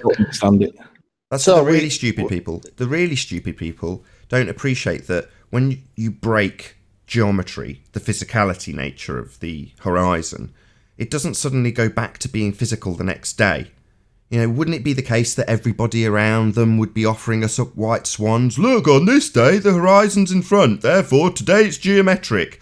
Well, yesterday, and in the case of the most recent black swan from BMLSB69, it's just another example where you've broken geometry once, it doesn't suddenly go back to being physical the following day. That's the whole point of the black swan analogy. Once you've demonstrated that not all swans are white, in this case, not all horizons are geometric, as they must be, then they don't suddenly become geometric when you offer up a white swan tomorrow. In other words, the dude, the thicko, the village idiot, when you point out that there are black swans in existence, and you take the black swan away and give it back to the circus, because they're quite rare in that area, and the circus goes down the road, and then the following day you wake up and you yawn, and you go out into the marketplace, and you see the same village idiot that you showed a black swan to the previous day, and you go, oh yeah, you realise now that not all swans are white. And what does the fucktard village idiot do? He goes next to and goes, look, I've got a white swan here, though. They're all white. And that's what the morons like Sean Hawkins are doing. They're holding up what they now claim to be a geometric horizon, so it's back to being physical again today. No, it doesn't work like that. It must always be physical and geometric, like you were always arguing for 3 straight years. That's the premise and tenets of your religion, that we live on a sphere. So once you debunk the physicality of that horizon, i.e. demonstrate it's not geometric, it doesn't be not actual, non-physical in the distance for a time and then go back to being a physical thing the following day. But the moron village idiots don't get it. They just pick up a white swan and go, look, here you go, look, they're all white. No, moron. We've broken the geometry. It doesn't fix itself. That's why the people around you are panicking and justifying how non-physical it is, rather than just picking up a bloody white swan and going, look, it's in front today. Morons. We thickos. And then he'll ask us to debunk it, not realising that we've already debunked it, but he thinks he's intelligent by going, yeah, the burden of proof is on you. And it's like, oh my God, how stupid are you? Okay, this is good for that too. This argument highlights who are the village idiots amongst the globeheads, like the really thick ones. And Sean Hawkins is a perfect example. I'm not going to lie. Me and my wife do actually watch him because he's very amusing. Just how stupid he is really does crack us up. I'm not going to lie. He's very, very funny. Like Dunning-Kruger, if you're really stupid, you don't know it. And he doesn't know it, which is really funny. Anyway, with that, I'm going to say if you are watching this on the Nathan Oakley premiering stream, then stay tuned, as there will be an after show to follow. Unfortunately, if you're watching this live on Nathan Oakley 1980, this is where I bid you farewell. A huge, massive, enormous thank you to all of you who smashed the super chat, liked, commented, shared, subscribed, and all that good stuff. And of course, a massive thank you to all of today's Discord and G Plus panels for making this live show possible. Once again, stay tuned if you're watching on Nathan Oakley premiering stream, as the after show starts now. I've been Nathan Oakley, and I'll see you all in the next video. Oh, what a day! What a lovely day!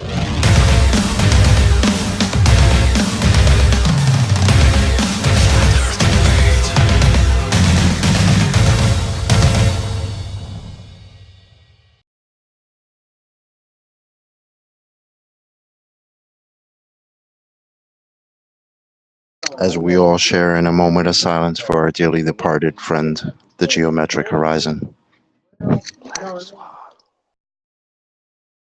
Radius Dominus, Gravitus Spiritus Sanctus, go in peace. R is dead.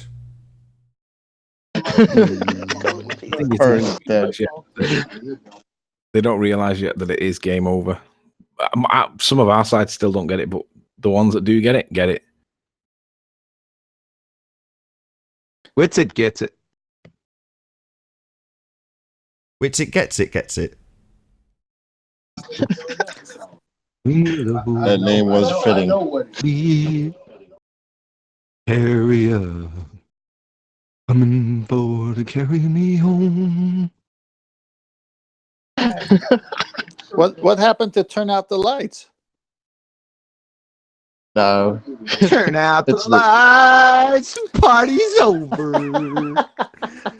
They say that all good things must end. Call it a night. Party's over. Right, remind me Done. to give you that lesson in dynamics. So if you're going to get louder, move further away from your microphone. Turn out the lights. Party's over. Horrendous. John. I feel much better about my singing now. Thank you, John. Thank you, John. Did you see all the clips? Yes. Felt bad. Prouder than a game rooster. I said I felt bad. So, obviously, Mark Sargent's giving me a shout out on British national television. Wonderful for me.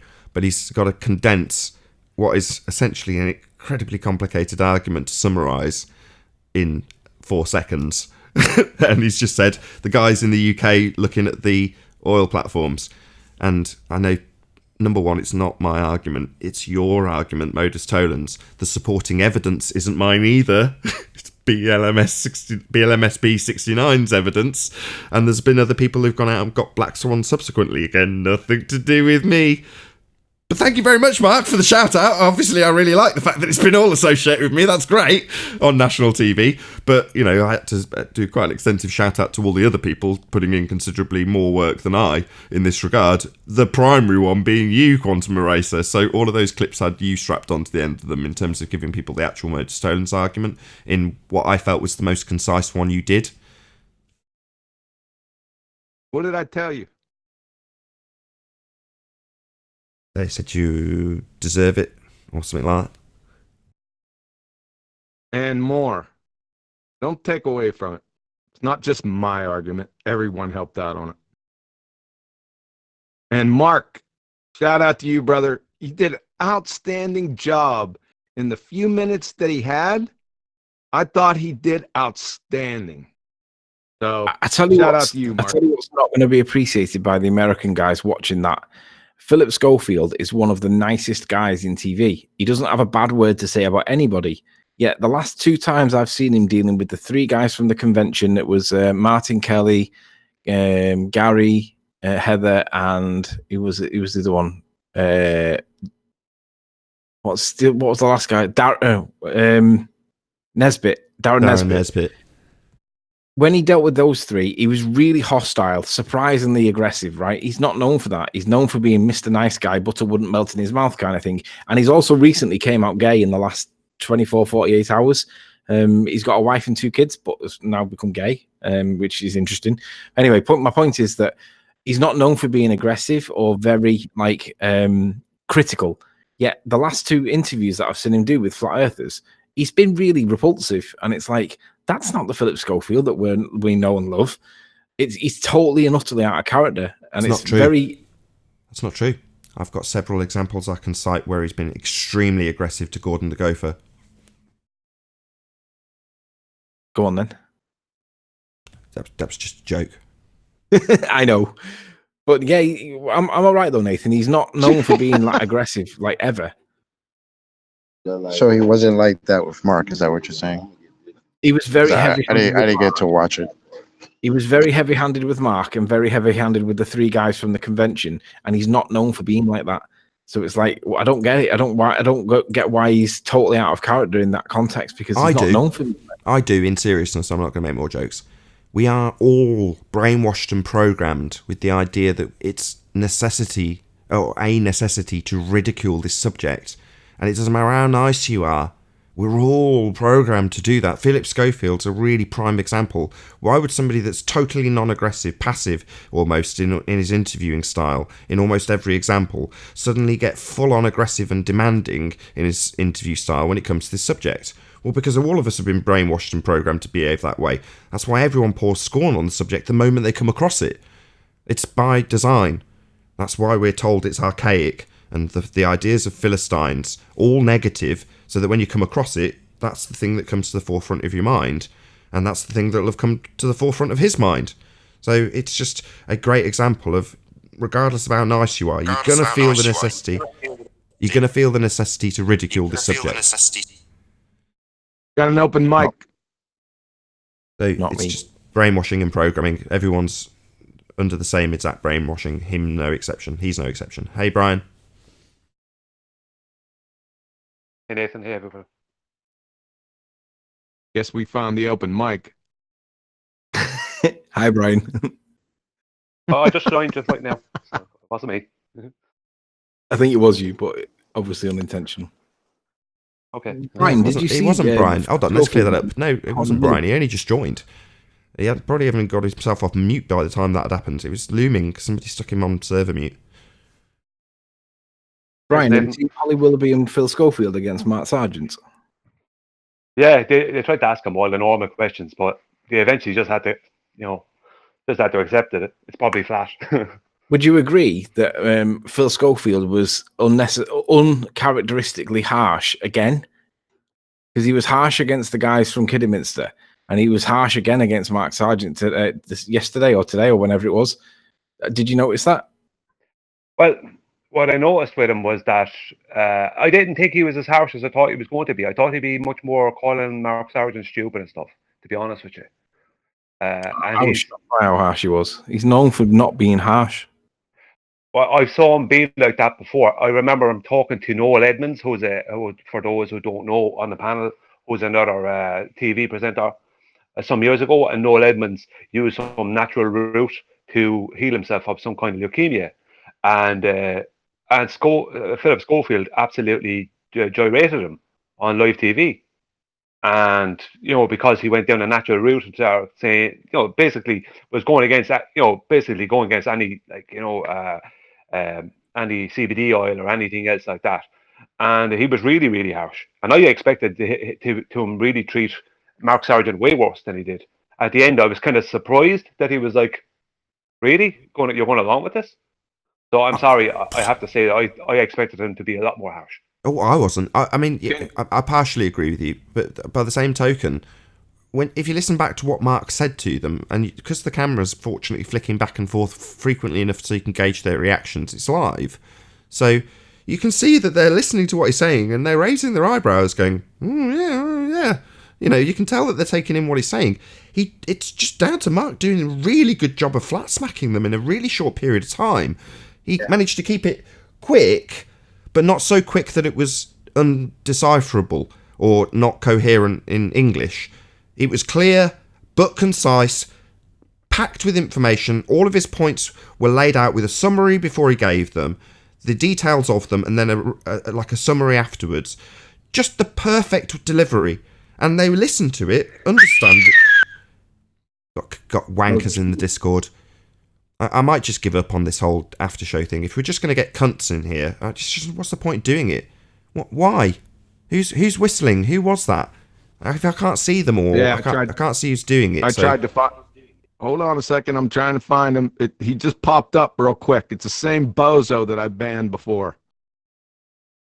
So I'll keep my eye on it, Nathan. Pisses me off. Just you got people like the days when we had no control over the Google Hangouts and people would come.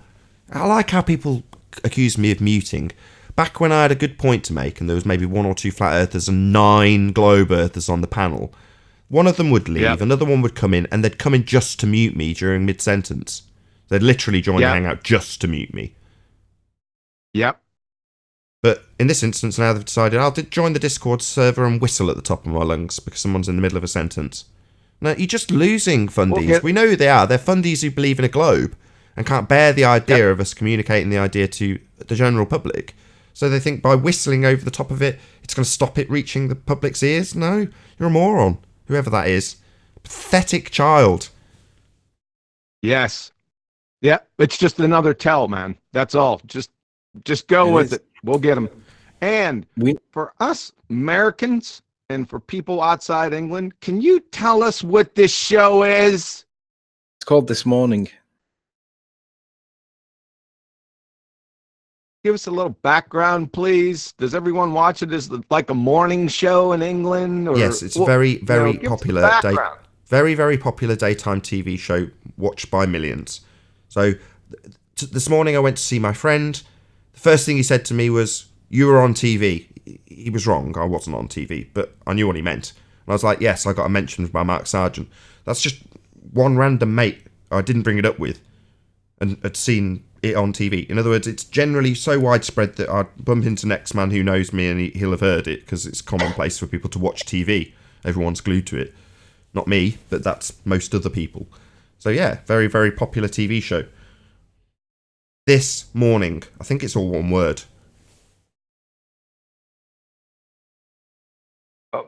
Something, what I just to add to what you were saying about Mark Sargent, how he handled it was, for me, I would have found that very difficult to do what he did. But what he did worked, because he didn't argue. When they say something to him, he didn't say, "No, you're wrong." He just came back at them with something that he didn't. He kind of agreed with what they said. They said, "Hey, okay, about this thing." If they say something, he go, "Yeah, that's fine. But what about this thing?" You know, rather than saying, "No, you're wrong," or whatever, and starting a kind of an ego battle. He didn't have that. He just went, "Oh," and he kind of does. That's kind of how he deals with it, and it works. Well, it's seeming to work with. I don't know how Philip Schofield got to the point of saying, I think he might be right nearly, but that I wasn't expecting that out of him. But you can't avoid it. It's flat, and it's becoming more commonplace. 2 years ago he would have been laughed off the show. So yeah, and Schofield wouldn't have got away with saying that. And the backlash, Mark contacted me and sent me a link to all the news column inches that had been done off the back of the show. That looming that's doing that. I'll go hang in Discord. Looks like Effie. Yeah, it looks was like Effie meme parrot. It was. Now somebody's got their mic wide open with a massive amount of feedback and world's shittest mic. Just makes the show unlistenable with all these people in here. Nobody's doing anything except ruining the show. Literally, there's how many people in here? 30 people, all just here to ruin the show, apart from you, QE, and maybe one or two others. We'll get them. Just be patient, man. We'll get them. Don't worry about it. Do. Right now, I can't remember what we were talking about. the Mark Sargent issue. We're talking about Mark Sargent. Yeah, very difficult Mark Sargent's to do. Performance. Yeah, you were saying Mark Sargent contacted you. Ah, yes, with the column inches, correct. And they're all having to put this massive amount of negative spin on the show. And my response to Mark was, you're over the target, man. You're going to get flack. The only reason they're needing to do that was because you did such a good job.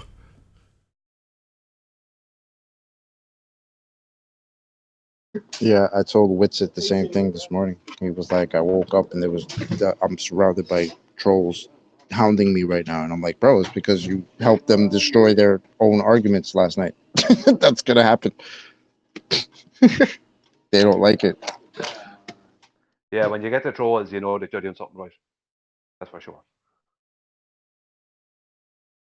I even like the way he got around the Antarctic ice wall problem when he was quizzed about it, because they stuck on that for probably the longest part.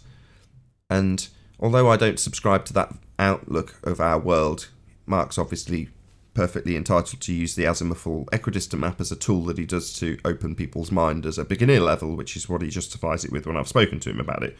Fine, I'll just agree to disagree in that regard. Nevertheless, when it came to that tricky, awkward problem about, well, what about getting to the ice wall, he just brought up the Antarctic Treaty and said, no, there is a point that you can't go beyond. You know, yeah, you can go and see the penguins.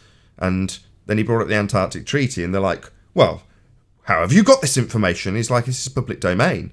He's like, well, how do I get hold of it? And he's like, I've given a copy to the producer. And he literally like turns over his shoulder and is like looking for the guy who's handed it to. I was like, Mark, you're just my hero. You're so cool. I tell you the one thing that people underestimate or underappreciate about Mark. He doesn't come in and get down and dirty with us. He doesn't do like the stuff that we do, right? And he gets criticism for it because people say he should be more vocal in the community or whatever. But the one thing that he does that is really, really good is he engages the public really affably. Now, it doesn't matter that he doesn't come in and get down and dirty with us because we've got to deal with these trolls. But if he does that one thing and he does it really, really well, then he doesn't need to do anything more. And he does it. He does it really, really well. Well, That's how you have a multi-pronged attack, right? You let him do what he does, we do what we do, and the globe dies. Simple as that. you've got to have a nice guy, an amiable, agreeable guy that's not going to, as I don't know who brought it, I think it was Brian, not immediately disagree with their incorrect assertions, just kind of tentatively, passively agree and then move on to the point that destroys it.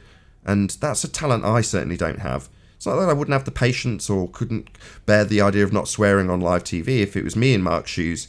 I just couldn't do it the way he did it, in the very amiable, kid-friendly, everyone-friendly manner that he did, and demolish the point, and get all of his objectives achieved, and get every tick box answered for the questions they threw at him. You know, he literally couldn't have done a better job. So if anybody out there that thinks they could do a better job than Mark, you know, Mark wouldn't be the same dude if he was down here getting poisoned in the trenches. You know, he'd have his trench foot and he'd be moaning about it, and you know, he'd be a different person. But fortunately, Mark's not. He's a very upbeat, positive person, and is capable of going out to the masses in his amiable way and communicate the message in a concise way that makes sense and backs all of our arguments. We'd agree with every point he makes. So that's a difficult thing to do, and Mark's got that skill. We need someone like that. You don't need everybody in the trenches. Yeah, I totally agree. In fairness, like it was Mark Sargent's videos were part of the reason so many of us who are watching this now and listening and being involved. It was the way he put things across that brought people to it. Obviously, him and Eric Debay mainly. No, I would credit most of it with the two of them, because there was only Matt Powerland other than that, and I don't remember his videos as much, you know, because he didn't put the message across in the same way as the two of them did. So, you know, he knows how to do that. To most of it might be a bit cringy, like listening to some of the things he says and that, but the public seem to, you know, obviously, you know, he's got the record that wins. The worst case is that the worst case scenario is that people talk about it. The best case scenario is that people talk about it and start asking where to find more information out. But people are still going to talk about it, even if he's. I mean, I don't agree with everything he says, but he starts people's talking, and that's what we need. Kudos to the guy. The guy gets a lot of flack. We all do, but he gets it off national TV. We get it off Mark Taylor. So it's like the guy's a colossus. Yeah, if he didn't go in everyone's estimation after that appearance on TV, then, you know, there's certain people out there that just will never be happy with anything Mark Sargent does, because that performance should please everybody. If it doesn't, then you're just a moron. Yeah. Agreed. Hey, domesticated primate put up 2 memes I just put up in Ballbusters. Pretty good. Can you imagine? Shout out to domesticated primate, who's been making the greatest memes since the Black Swans come out. I love it. Yeah. Is it the mayonnaise one? Is that what you want? Yeah, it's the Hidden Valley salad dressing for the word salad from the Globers. Okay. Got it on screen. So I was just going to say, chocolate. Can you imagine Nathan on This Morning with Philip Schofield when he said, can you imagine if he brought up the word gravity with Nathan? he'd be jumping across the couch, strangling him behind the floor. No, that's you. Gravity is not my trigger subject. That's you. Yeah, that is you. That's you. You're projecting. No, it's not. I'd just say to him, "What's gravity?" Like, I would be thinking in my head, chocolate. I'll be thinking when chocolate says it, that'll be my first thing. Of, what's gravity? And then he'd start saying some force bullshit, and I'd say, "But that's not the current position." And that's how I'd do it. But Nathan would just pull out a bazooka and load it and fire it in his face. So do you see the one with the 2 bottles? Keeping it apparent? I've got that on now, yeah. I read the text. It's so funny.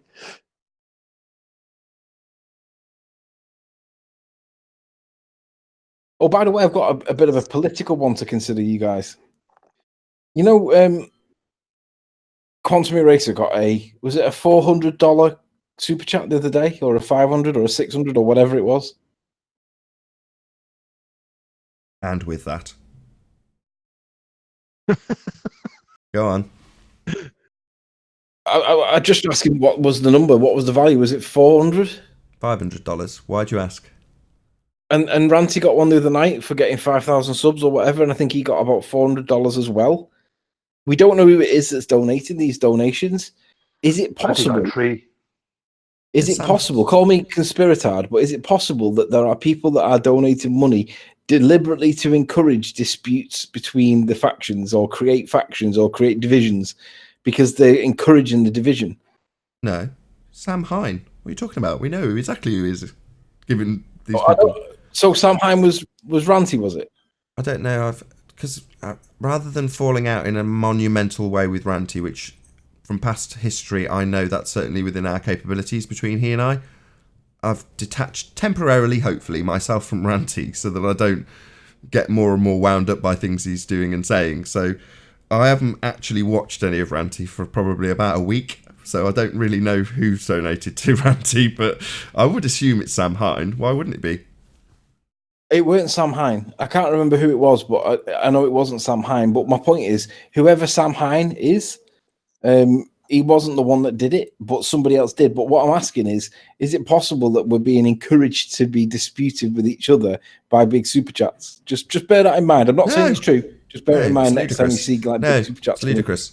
I remember Sam Hine's donation was on Quantum Eraser's channel, not Ranty. Yeah, we just covered that. Yeah, that's right. No, Sam Hine's just some very generous dude who wants to support people and has the funds to do so. I'm extremely grateful to him for supporting me. Okay. What I mean is, I understand what you mean. I've heard it twice. I understand.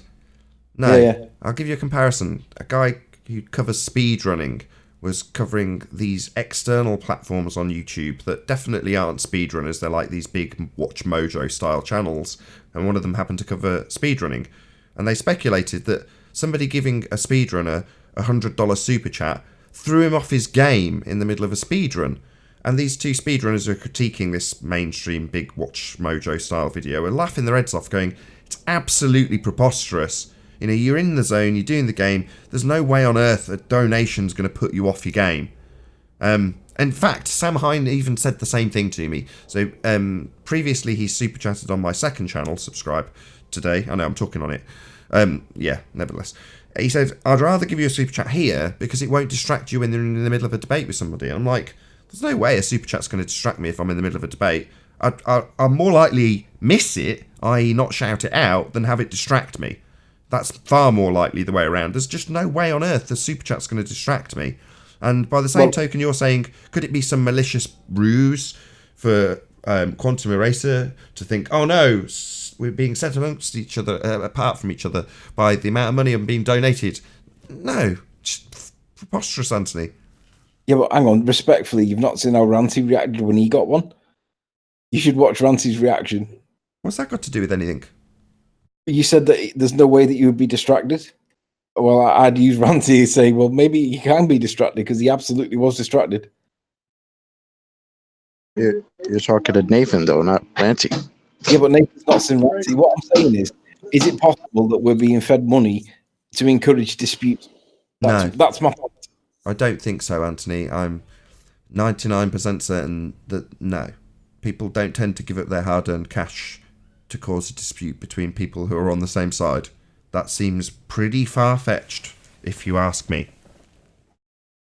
Okay. Just ask any more on this? Because if not, I'm going to round out the after show. Yeah. I want to know because I unsubscribed to Ranty. Shout out to Anti-Flat Earth. Subscribe today. Any more for any more? I have one thing to say. Just want to say hi. Can you? It was something funny happened. Yesterday, I just saw the caption of Jose Gonzalez's video. It was the Black Swan Memorial video, and then today there's another Black Swan. It's just wishful thinking. Wishful thinking, that is. Any more? I'd like to say thank you, everybody, for attending the funeral and the wake for the Geometric Horizon. And rest in peace. Welcome to Flat Earth, everybody. Did you have something to add, Looming? No, I just wanted to say hi. I wanted to do a mic check, too, see if anyone can hear me. Yeah, you're coming through loud and clear now. Perfect. All right, perfect. And I just want to say you guys have been doing a great job. Been watching you for about 2 years now, Nathan. Started with Jeranism and then moved over to you guys, and you guys have been doing a great job. I love that they never come up with a citation. They never come up with any type of proof, and you guys just keep pounding on them. Oh, thank you very much. Looming. Good to have you. Thanks for doing the mic check right at the very end of the show. With that, I'm going to say another huge, massive, enormous thank you to both Discord and G Plus panels for making this after show possible. And of course, a massive thank you to you in the Nathan Oakley Premiering Stream audience for hopefully smashing the super chat, liking, commenting, sharing, subscribing, and all that good stuff. Be sure to check out nathanoakley.com and the Flat Earth Debate Forum to keep up to date with the community debate. I've been Nathan Oakley, and I'll see you all in the next video. Oh, what a day! What a lovely day!